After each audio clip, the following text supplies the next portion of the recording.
السلام علیکم۔ شب معراج سرکار دو عالم صلی اللہ علیہ وآلہ وسلم جب فرشتوں کے جھرمٹ میں عالم ملکوت کی سیر فرماتے ہوئے جنت الفردوس میں تشریف لے گئے تو ایک جگہ سرکار دو عالم صلی اللہ علیہ وآلہ وسلم نے ایک حور کو رنج و غم میں مبتلا دیکھا، اور حضرت جبرائیل علیہ السلام نے فرمایا، یہ حور کیوں رو رہی ہے؟ آخر اس کو کون سا دکھ ستا رہا ہے؟ جب حضرت جبرائیل علیہ السلام نے دریافت کیا تو اس حور نے عرض کیا کہ میں نے اس لیے اپنا یہ حال بنا رکھا ہے کہ سرکار دو عالم صلی اللہ علیہ وآلہ وسلم کی رحمت بھری نگاہیں مجھ پر بھی پڑیں اور پھر اپنا حال عرض کرنے کی سعادت حاصل کروں۔ جب حور کو سرکار دو عالم صلی اللہ علیہ وآلہ وسلم کی بارگاہ میں حاضر ہو کر حال عرض کرنے کی سعادت مل گئی تو اس نے جھک کر سلام عرض کرنے کے بعد اپنا حال سنایا کہ یا رسول اللہ صلی اللہ علیہ وآلہ وسلم، اللہ تعالیٰ نے مجھے جنت کی حوروں میں حسن و جمال کی ملکہ بنایا۔ اگر میں بے نقاب ہو جاؤں تو دیکھنے والوں کی آنکھیں خیرہ ہو جائیں اور جنت میں دوپہر کا اجالا ہو جائے۔ یا رسول اللہ صلی اللہ علیہ وآلہ وسلم کی ایک دفعہ کا واقعہ ہے کہ اچانک دل میں خیال پیدا ہوا کہ بروز قیامت ہر حور کو کسی نہ کسی جنتی شخص کے حوالے کیا جائے گا۔ میرا بھی کوئی ضرور ساتھی ہوگا۔ بالآخر میں نے خالق کائنات کی بارگاہ میں عرض کیا کہ تیرا بے حد احسان کہ تو نے مجھے حوروں کی ملکہ بنایا ہے۔ اب میری خواہش یہ پوری کر دے کہ جنت میں میرا ساتھی کون سی ہستی ہوگی۔ رحمتوں کا دریا جوش میں آیا اور میری التجا قبول ہوئی۔ حکم ہوا، سامنے جو آئینہ رکھا ہے اسے ایک نظر دیکھ لو، تیرے ساتھی کی جھلک نظر آ جائے گی۔ یا رسول اللہ صلی اللہ علیہ وآلہ وسلم، جب میں دیوانہ وار آئینے کی طرف بڑھی تاکہ اپنے ساتھی کی جھلک دیکھ سکوں تو یوں ہی نگاہ اٹھی، دل پر ایک ہی بجلی گری اور آرزوؤں کا سارا تصور جل گیا۔ اس وقت سے آج تک بے چین ہوں اور اس غم کی وجہ سے رو رہی ہوں کہ سیاہ فام کے ساتھ میرا کیوں جوڑا بنایا گیا اور میں کس طرح دائمی زندگی اس کے ساتھ بسر کروں گی، جبکہ اس کا تصور ہی میرے لیے وحشت ناک ہے۔ سرکار دو عالم صلی اللہ علیہ وآلہ وسلم نے مسکراتے ہوئے دریافت کیا، اپنے ساتھی کا جو سراپا تو نے آئینے میں دیکھا ہے اس بارے میں مجھے کچھ بیان کرو۔ اس نے عرض کی، سر سے پاؤں مجسم سیاہی، موٹے ہونٹ، چوڑے دانت، بھدا چہرہ، تنگ و تاریک پیشانی، چھوٹی چھوٹی آنکھیں۔ جیسے ہی حور نے اپنے رفیق جنت کے بارے میں سرکار صلی اللہ علیہ وآلہ وسلم کو بتانا شروع کیا اور حلیے کے بارے میں بیان فرمایا تو سرکار صلی اللہ علیہ وآلہ وسلم نے سر مبارک اٹھایا اور جلال سے دیکھتے ہوئے فرمایا، تو نے جو سراپا بیان کیا ہے وہ تو میرے بلال کا ہے۔ ایک عاشق رسول صلی اللہ علیہ وآلہ وسلم کا جو سراپا اور ایک وفادار، ایک گوہر نایاب کو پا کر اپنی کم نصیبی کا شکوہ کر کے رو رہی ہے۔ کیا تجھے نہیں معلوم کہ بلال میرا عاشق ہے؟ میں نے اسے اپنی پلکوں کے سائے میں پناہ دی۔ میرا بلال ایسی شان والا ہے کہ بروز قیامت اس کے جسم کی سیاہی حوران جنت کے رخساروں پر تل بنا کر تقسیم کی جائے گی۔ وہ ایسا عاشق ہے کہ اس پر عشق ہی کی وجہ سے ہر آسائش نے منہ پھیر لیا ہے۔ اپنے حسن و جمال کا غرور ہو سکتا ہے تو 70,000 نقاب الٹ کے میرے بلال کے سامنے آئے اور میرا بلال تجھے ناپسند کر دے۔ آپ صلی اللہ علیہ وآلہ وسلم کا فرمان سن کر حور اضطراب شوق کی وجہ سے چیخ اٹھی اور عرض گزار ہوئی، آپ میری معذرت قبول فرمائیں، مجھے وہی بلال پسند ہے۔ میری خوش نصیبی تھی کہ سرکار دو عالم صلی اللہ علیہ وآلہ وسلم کا عاشق راز میرے حصے میں آیا۔ آپ صلی اللہ علیہ وآلہ وسلم اس کی معذرت قبول فرماتے ہوئے دعائیں دیتے ہوئے آگے بڑھ گئے۔ حضرت بلال رضی اللہ عنہ امیہ بن خلف کے غلام تھے۔ وہ اپنے آقا کی بکریاں چڑھانے پہاڑوں پر جایا کرتے تھے اور ایک دن آپ رضی اللہ عنہ کا گزر غار حرا کی طرف سے ہوا، جہاں رسول کریم صلی اللہ علیہ وآلہ وسلم اپنے یار سیدنا حضرت ابوبکر صدیق کے ساتھ تشریف فرما تھے۔ اللہ کے رسول صلی اللہ علیہ وآلہ وسلم نے اس حبشی جو ان کو دیکھا تو اپنے پاس بلا کر فرمایا، میں اللہ کا رسول ہوں، تمہارے اسلام کے متعلق کیا رائے ہے؟ سیدنا حضرت بلال حبشی رضی اللہ عنہ تو رسول کریم صلی اللہ علیہ وآلہ وسلم کی ذات اقدس سے پہلے ہی متاثر ہو چکے تھے۔ پھر آقائے کونین کا دلکش انداز گفتگو تو حضرت بلال رضی اللہ عنہ کے منہ سے نکلا کہ میں آپ کے دین کو اچھا پاتا ہوں۔ یہ کہہ کر حضرت بلال رضی اللہ عنہ تو واپس لوٹ گئے، مگر ان کا دل وہیں حضور صلی اللہ علیہ وآلہ وسلم کی طرف رہ گیا۔ دوسرے روز پھر بکریاں لے کر وہیں پہنچے، نبی کریم صلی اللہ علیہ وآلہ وسلم کی سادہ وار باتیں سنی اور دل کو بھی بے قرار ہو گیا۔ جو سچائی آپ کے دل پر اسلام کی صورت میں پہلے ہی امانت کر دی گئی تھی، وہ دین اسلام کی صورت میں سامنے آ گئی، اور آپ رضی اللہ عنہ نے اسلام کی پکار پر لبیک کہتے ہوئے کلمہ شہادت پڑھا۔ حضور صلی اللہ علیہ وآلہ وسلم کی غلام کی سند حاصل فرمائی۔ آپ صلی اللہ علیہ وآلہ وسلم کے مرید ہو کر اسلام کی دولت سے مالا مال ہو گئے۔ اس وقت سیدنا حضرت بلال رضی اللہ عنہ کی عمر مبارک 28 برس تھے۔ آپ رضی اللہ عنہ ان پہلے 7 خوش نصیبوں میں سے ہیں جن کے لیے اسلام نے اپنے دروازے کھول دیے۔ یہ اسلام کا اولین دور تھا۔ حضور پاک اللہ تعالیٰ کے حکم سے فی الحال رازداری سے اسلام کی تبلیغ فرما رہے تھے، لیکن اسلام کا منفرد اور پاکیزہ رنگ زیادہ عرصے تک کفار مکہ سے پوشیدہ نہ رہ سکا۔ انہوں نے جلد ہی محسوس کر لیا کہ غلام ان کے بعض ساتھیوں، خاص طور پر غلام اور خواتین میں ایک تبدیلی آ گئی ہے۔ امیہ بن خلف کو جلد ہی یہ خبر مل گئی کہ اس کا غلام بلال نبی کریم صلی اللہ علیہ وآلہ وسلم کا غلام بن گیا ہے، اور اس کا شمار آپ صلی اللہ علیہ وآلہ وسلم کے ساتھیوں میں ہوتا ہے۔ اس جرم کی سزا میں امیہ نے سیدنا حضرت بلال رضی اللہ حبشی پر ظلم و ستم کے پہاڑ گرانا شروع کر دیے۔ ہرا کی زمین اپنی گرمی کی وجہ سے بہت مشہور تھی، جو دھوپ میں تانبے کی طرح گرم ہو جاتی تھی۔ امیہ حضرت بلال رضی اللہ عنہ کو تانبے کی زمین پر لٹاتا اور آپ رضی اللہ عنہ کے سینے پر بھاری پتھر رکھتا۔ آپ رضی اللہ عنہ کو دکھتے ہوئے انگاروں پر لٹا دیتا۔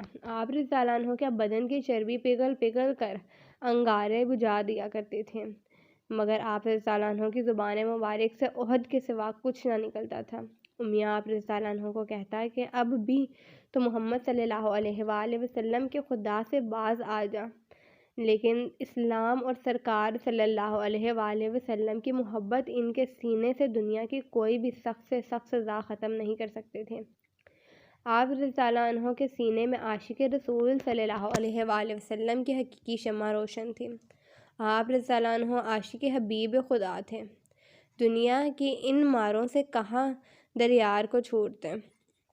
حضرت عمر بن عاص رضی اللہ عنہ فرماتے ہیں کہ میں نے حضرت بلال رضی اللہ عنہ کو اس حالت میں دیکھا کہ امیہ نے ان کو ایسی تپتی ہوئی زمین پر لٹا رکھا تھا کہ جس پر اگر گوشت بھی رکھ دیا جاتا تو وہ بھی جل جاتا، لیکن اس حالت میں بھی حضرت بلال رضی اللہ عنہ اللہ کے سوا کسی بھی دوسرے معبود کا انکار کر رہے۔ امیہ کی طیش میں آ کر ان کے گلے میں رسی ڈال دی اور انہیں مکے کے شریر لڑکوں کے حوالے کر دیا۔ وہ بدبخت لڑکے آپ رضی اللہ عنہ کو مکہ کی وادی سے گھسیٹتے پھرتے اور تپتے ہوئے انگارہ ریت پر آپ کو اوندھے منہ مار ڈال دیتے تھے اور آپ رضی اللہ عنہ پر پتھروں کا ڈھیر لگا دیتے تھے، لیکن عاشق رسول صلی اللہ علیہ وآلہ وسلم نے اسلام اور سرکار کا دامن پھر بھی چھوڑنا گوارا نہ کیا۔ آپ رضی اللہ عنہ پر ظلم و ستم کا یہ سلسلہ کافی عرصہ جاری رہا۔ سیدنا حضرت ابوبکر صدیق رضی اللہ عنہ اس عاشق صادق پر اتنا ظلم دیکھ رہے تھے۔ ایک دن ان سے رہا نہ گیا تو وہ امیہ کے پاس گئے اور اس سے کہا کہ اس بے گناہ اور بےکس غلام پر اتنا ظلم و ستم مت کرو۔ اگر وہ ایک خدا کی عبادت کرتا ہے تو اس میں تمہارا کیا نقصان ہے، اور اگر تم اس کے ساتھ احسان کرو گے تو وہ احسان آخرت میں تمہارے ہی کام آئے گا۔ امیہ نے حقارت سے کہا کہ میں تمہارے خیالی یوم آخرت کا قائل ہی نہیں، جو میرے جی میں آئے گا میں وہی کروں گا۔ سیدنا صدیق رضی اللہ عنہ اکبر نے اس کو پھر تحمل سے سمجھایا کہ تم طاقتور ہو، اس مجبور غلام پر ظلم کرنا تمہارے شایان شان نہیں، تم عربوں کی قومی روایت کو دبا مت لگاؤ۔ میاں نے کہا کہ تم اس کالے غلام کے اگر اتنے ہی ہمدرد ہو تو اس کو خرید کیوں نہیں لیتے؟ سیدنا اکبر رضی اللہ عنہ راضی ہو گئے، آپ رضی اللہ عنہ کو آزاد کرا دیا گیا۔ سرکار دو عالم صلی اللہ علیہ وآلہ وسلم کو سیدنا حضرت بلال رضی اللہ عنہ کے آزاد ہونے کی جب خبر ملی تو آپ بہت ہی خوش ہوئے، اور حضرت ابوبکر صدیق نے فرمایا کہ مجھے بھی اس میں شریک کر لو۔ تو حضرت ابوبکر صدیق نے عرض کی، یا رسول اللہ صلی اللہ علیہ وآلہ وسلم، میں تو بلال رضی اللہ عنہ کو آزاد کر چکا ہوں۔ سیدنا حضرت بلال حبشی رضی اللہ عنہ اب آزاد تھے اور اپنا زیادہ وقت اپنے کریم آقا کی بارگاہ اقدس میں گزارتے تھے۔ ان سے قرآن مجید کی تعلیم حاصل کرتے، حکمت و دانائی کی باتیں سیکھتے اور دین حق کو زیادہ سے زیادہ پھیلانے کی کوشش کرتے۔ جب ہجرت کا حکم آیا تو حضرت بلال حبشی رضی اللہ عنہ نے بھی ہجرت کی اور مکہ سے مدینہ منورہ جا پہنچے۔ رسول کریم صلی اللہ علیہ وآلہ وسلم نے مہاجرین و انصار کا مواخات کرایا تو حضرت سیدنا ابو رضی اللہ عنہ کو حضرت ابو روحیہ کا بھائی بنایا گیا، جن سے آپ کو بہت ہی محبت تھی۔ پھر جب مدینہ منورہ میں اسلامی حکومت کا داغ بیل ڈالی گئی تو 1 سال بعد یہ سوال اٹھا کہ لوگوں کو نماز کے لیے بلانے کے لیے کون سا انداز اپنایا جائے۔ لوگوں نے یہ مشورہ دیا کہ ہر نماز کے بعد پرچم بلند کر دیا جائے، کچھ نے کہا کہ ناقوس بجایا جائے، کچھ لوگوں نے تجویز دی کہ آگ نماز کے وقت جلائی جائے اور جیسے لوگ دیکھ کر نماز کی طرف آ جائیں گے، اور کچھ لوگوں نے یہ بھی کہا کہ ایک آدمی لوگوں کے گھروں میں جا کر ان کو نماز کے لیے بلایا کرے، اس طرح لوگ نماز کے لیے آ جائیں گے۔ لیکن اللہ تعالیٰ کے رسول صلی اللہ علیہ وآلہ وسلم نے سب طریقوں کو پسند نہیں فرمایا۔ ابھی بحث جاری تھی کہ حضرت عبداللہ بن زید رضی اللہ عنہ حضور پاک صلی اللہ علیہ وآلہ وسلم کی خدمت اقدس میں حاضر ہوئے اور عرض کیا کہ میں نے خواب میں ایک ایسے شخص نے اذان کے الفاظ سکھائے ہیں، یہ کہہ کر انہوں نے وہ کلمات دہرائے۔ حضور پاک صلی اللہ علیہ وآلہ وسلم نے وحی الہی کے ذریعے ان کلمات کو پسند فرمایا۔ سیدنا حضرت عمر فاروق رضی اللہ عنہ اعظم نے بھی اس قسم کا خواب دیکھا تھا، انہوں نے بھی خواب اپنا بیان کر دیا۔ سرکار کونین صلی اللہ علیہ وآلہ وسلم نے حضرت بلال رضی اللہ عنہ کو حکم فرمایا کہ اذان